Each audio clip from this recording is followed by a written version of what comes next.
Hi, I'm Brad Trost. I'm the Member of Parliament for Saskatoon University. And I would love to be with my good friends down in Essex-Windsor. I was there a couple weeks ago for a parental rights meeting, and I was able to talk to some of you then, but unfortunately today I'm with some friends in Richmond Hill at an event. I've been running this campaign as 100% conservative. Why? Because I am a social conservative, a fiscal conservative, and a democratic conservative. How am I a social conservative? I've been strongly pro-life since I became a member of Parliament 12 years ago. In fact, I'm one of only 2 candidates in this leadership race who have been part of the pro-life caucus, myself and Pierre Lemieux. I'm also fiscally conservative, and I've stood and opposed things like government waste and expenditures. When Jim Flaherty asked me what was the best way in 2008 to deal with the economic crisis, I said, cut taxes over spending. Eliminate the capital gains tax. Do things to lower income taxes. So when there's a tough economic decision, my instincts are to be fiscally conservative. And I'm a democratic conservative. I understand very much that our party asks for money all the time, but they don't want to necessarily know what you think, they just want to get money from you. And that's not right.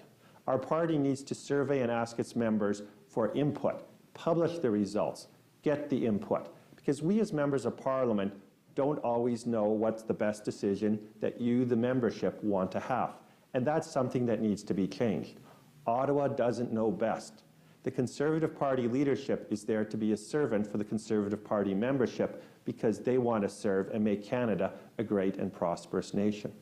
So those are my 3 basic points, my 3 basic ideas. And I'm sure you've seen a lot of emails from my campaign, as with other campaigns going forward.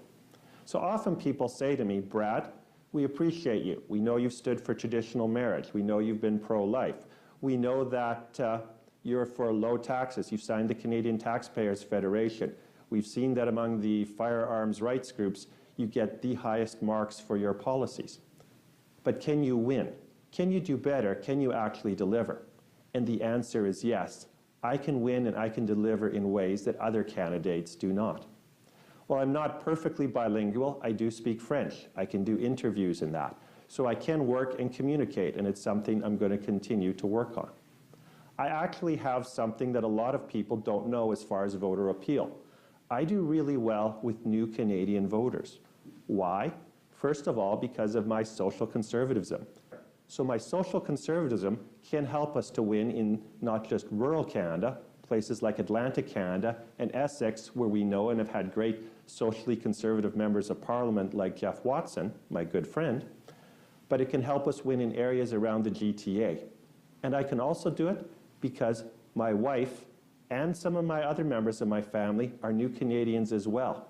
And they didn't come to Canada to change Canada, they came to join Canada. That's why they joined the Conservative Party even before they married into our family and got active. And that's something that not every other candidate can say in this race. Can you bring in new Canadians to our fold? Because in 2011, they voted for us. In 2015, they didn't. I can also reach out to parts of rural Canada where we have not done well. It's true we struggled in the cities in the last election, but we also struggled in rural Atlantic Canada and lost seats in rural Eastern Ontario. That's where it's important to have someone who has a democratic perspective that lets different regions of the country have different viewpoints and give flexibility. It's also where my cultural conservatism, my strong background from rural Saskatchewan, my opposition to the long gun registry, and things of that nature are going to be a great advantage.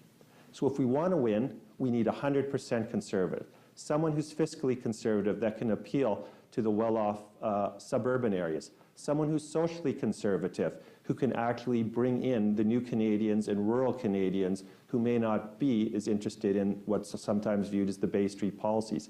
And a democratic conservative, someone who respects you and puts the membership first. That's Brad Trost, 100% conservative.